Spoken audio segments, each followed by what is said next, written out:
What's up, LEGO fans? It's Kevin with All By Hand bringing you another LEGO Harry Potter set. I've had my eye on this set for months now, and I'm so glad I pulled the trigger on this while I was at LEGO store. This is an excellent set, and it's my favorite of all my LEGO Harry Potter sets so far. It has so much personality, and I really think that LEGO did the Burrow right. There are so many amazing details in this build, and I'm gonna try and show you as many as I can. I have more than a few parts of this build that I consider my favorite. Let me know what your favorite part of this set is in the comments below, and give me a big thumbs up if you like the video. Now let's get to what we're all here for. This is Attack on the Burrow, set number 75980. It has 1,047 pieces, a whopping 8 minifigs, 2 owls, and a pig. Starting with the minifigs, as it's listed on the box, we have Bellatrix Lestrange, Fenrir Greyback, Nymphadora Tonks, Mr. Weasley or Arthur Weasley, Molly Weasley, Ron Weasley, Ginny Weasley, and Harry Potter.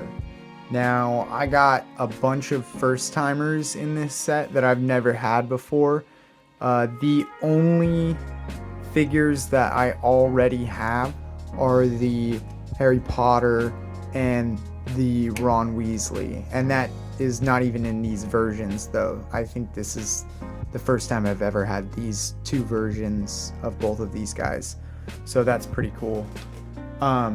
Starting with Bellatrix, though, this is a first for me. Taking a closer look at her, she has a really cool hair piece, and the torso print's really nice, but I'm not sure what happened on the dress print.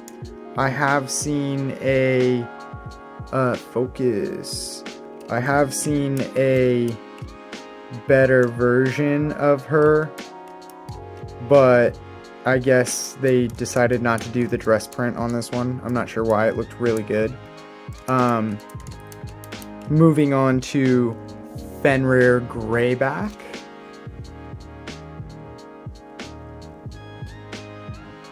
Taking a closer look at Fenrir, we see he has some shiny eyes, which I thought was an interesting touch. I don't remember that from the movie or them explaining that in the book, but he has a torso and leg print, which seems to meet up pretty nicely there.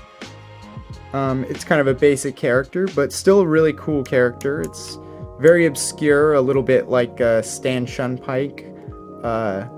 Not a character you would expect to see in a LEGO set, but they are in multiple of the books, so they are important nonetheless.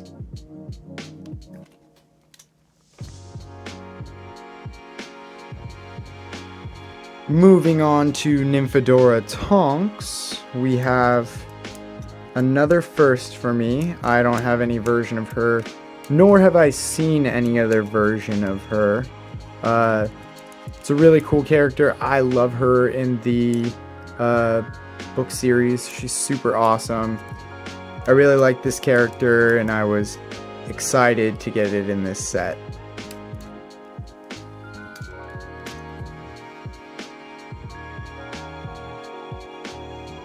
Now on to Arthur and Molly Weasley. These are two of my favorite characters from the series, and I was really happy to get these guys in this set.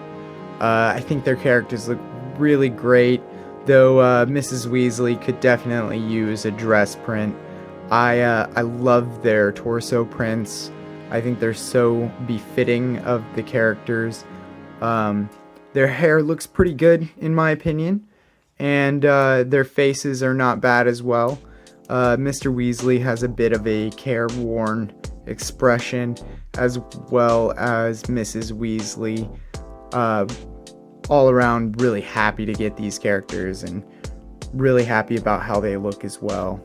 Next up we have Ginny, and this is another first for me. I was really happy to get this character, and I think the minifig looks pretty good. I like the hair. The face looks a little scrunched up, and not sure really what they were going for, but still really happy to get this character. Last but not least, we have Ron and Harry. Now these guys are pretty standard for a lot of Lego Harry Potter sets now, and I have quite a few of these guys, but these are the first of this particular style that I have. I haven't gotten these guys in any other sets that I have, and I really like Harry's sweatshirt print. It matches really well from the movie, and Ron looks pretty good too. I like his hairpiece, but yeah, happy about these guys. Now that's enough of the minifigs. Let's start on the build.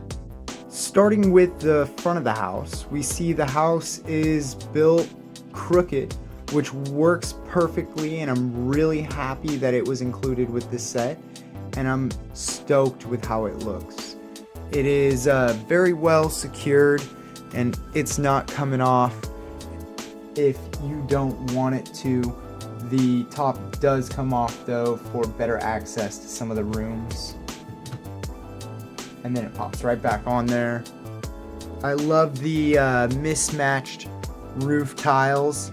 I think they look really good, and they do a great job of representing a roof that's been repaired many times, and I really like the color of them.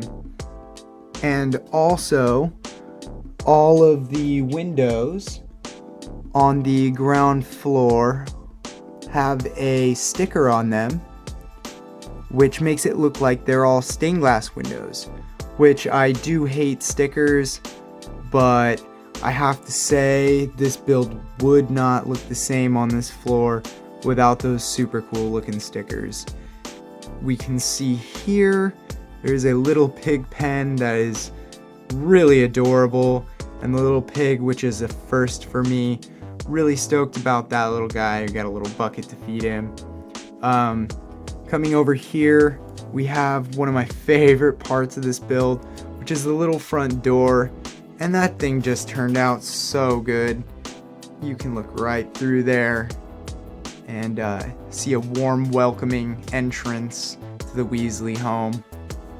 Getting on into the inside of the build, the front side of the house here has this hinge that really easily comes apart and reveals the Weasley's living room. On the panel side, we have a really nice looking couch, which I really like the Lego furniture, like couches in particular. They do a really good job of portraying little accessories on the couch and cool different prints, and I haven't seen them previously, so it's really cool to see them doing a lot of different kinds of little tiny furniture. As you can see next to it, we have a little lamp, which looks really good, and some trinkets on the end table. Coming over here is one of my favorite parts of the build. We have the fireplace, and this fireplace is really special because it has a little knob on this side here, which I'll show right here. This knob, and that knob turns the fireplace so that they can use the Flu Network. And I'm assuming that's what this is representing, the jar of Flu powder. Right next to the fireplace, we have a really cool stack of logs here. That turned out really good, and I like how that looks. They're a little loose, so it looks like they're kind of sitting on top of each other. Now, moving on to the other side, we have the kitchen area. Now, this is the side with pretty much all the detail, and let me tell you, there's a lot of detail in this set. Starting on the ground floor, we have the kitchen, which has a ton of cool little things in it. If we look over here, we have the sink area, which looks really nice, and if you look down in the bottom of the sink, it's got a clear blue tile that makes it look like there's a little bit of water in the sink. And look at that breakfast spread. The pitcher of orange juice looks so cool. If you look a little bit further back, and this folds out as well, you get a good look at the clock of Mrs. Weasley's. I do wish that it would have been more than just a sticker, though I do realize that the scale probably didn't allow for too much detail there, though I have seen some pretty clever stuff from Lego, so I would have had confidence that they could have done something a little more clever on that.